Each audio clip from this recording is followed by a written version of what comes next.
Ascendant Balance. Bon, alors cette semaine, Ascendant Balance, on a... Ici, il y a une possibilité que ce soit en lien avec une relation, parce qu'ici, ça peut être en lien avec une relation, ici aussi, et puis ça aussi. Donc, ici, en tout cas, on a la passion, c'est ça, pas nécessairement, même si c'est pas dans une relation, là, mais je veux dire, on a ici justement, que ça soit en lien avec une relation ou un travail ou la vie en général, ou peu importe, ici, on a quelqu'un de passionné, avec la volonté, la détermination, passionné de qu'est-ce qu'il veut faire ou qu'est-ce qu'il entreprend. Ou ça peut être justement là, un nouveau ou une nouvelle amour ou vouloir conquérir. Ou, ici, on a vraiment, c'est ça, là, quelqu'un là, qui a du cœur, là, qui est une certaine, c'est ça, là, passionné et plein de volonté. Hein. Puis si c'est dans le fond, ça peut marcher aussi même que ça soit une relation ou pas. Ici, on a quelqu'un qui est efficace, que la manière qu'il fonctionne, c'est efficace, c'est stratégique. Donc, c'est vraiment aussi, là, bien agir. Tout est en feu, finalement. Tout est en ligne droite. Ensuite, ici, on a, peut-être que vous avez un choix à faire. Ici, le choix... soit que ce soit une relation ou autre. Ici, le but, c'est toujours de réfléchir à prendre une décision qui est en ligne avec notre âme, qui est en ligne avec qu'est-ce qui est vraiment bon pour nous sur le long terme. C'est 2 cartes de long terme, d'ailleurs. Donc, ici, c'est ça. Donc, ensuite, est avec la carte justement, qui annonce qu'il va y avoir du travail. Ça va ou ça va bouger. En tout cas, il va y avoir beaucoup de mouvements. Mais ici, c'est une carte de bon augure aussi qui nous dit que vous êtes capable. Mais encore là, c'est ça, on parle de choix ici. Ici, on parle un peu aussi d'équilibre dans un sens. Parce que s'il y a beaucoup de travail à faire ou ça va bouger beaucoup, il va falloir garder un équilibre entre ne pas trop d'en faire parce qu'on s'épuise, ne pas assez d'en faire parce que ça avance pas. Donc, vous voyez, il va y avoir...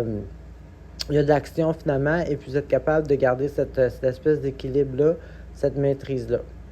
Ensuite, ici, on a une carte qui nous parle de bonheur, de joie, d'abondance. Ça, c'est une carte émotionnelle. Donc ici, on pourrait parler, si tout était en lien avec une relation, de justement, finalement, être heureux dans son couple, peut-être, habiter ensemble ou quelque chose comme ça. Mais ici, on a, c'est ça, l'abondance émotionnelle. Donc, on réussit...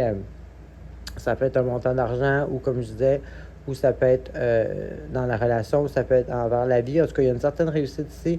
On est abondant émotionnellement. Et avec la carte ici, ça, c'est une autre carte qui est sur le long terme. La carte de la justice. Bon, ici, la justice va nous parler d'équilibre encore. Parce que ici, je parlais d'équilibre. Donc ici, on voit que cette espèce de succès-là, entre guillemets, est justement en lien avec un peu l'équilibre. Dans le fond, dans le sens, si on va avoir, mettons exemple, si on va être confortable matériellement, on va dire, on doit travailler. Donc, il ne faut pas trop travailler pour ne pas pouvoir profiter de la vie, mais il faut aussi travailler pour pouvoir... Comprenez-vous? Fait qu'il y a un équilibre à faire. Il y a aussi du cause à effet. Donc, ici, on voit qu'avec le choix, et puis la maîtrise, mettre son énergie aux bonnes places, puis passer à travers, peu importe c'est quoi le challenge, c'en est un cause à effet. Donc ici, on voit que vous allez prendre probablement la bonne décision, passer les bonnes actions. Oui, parce qu'ici, j'avais 2 cartes de quelqu'un de très décidé puis efficace.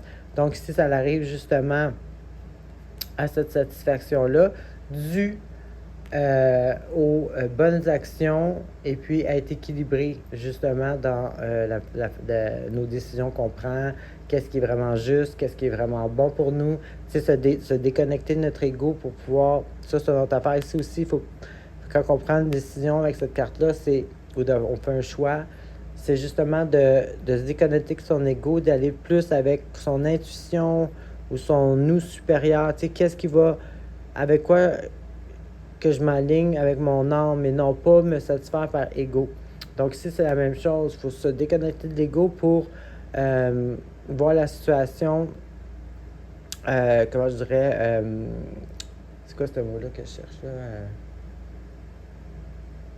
Objectivement, au lieu de émotionnellement ou mentalement, vous comprenez?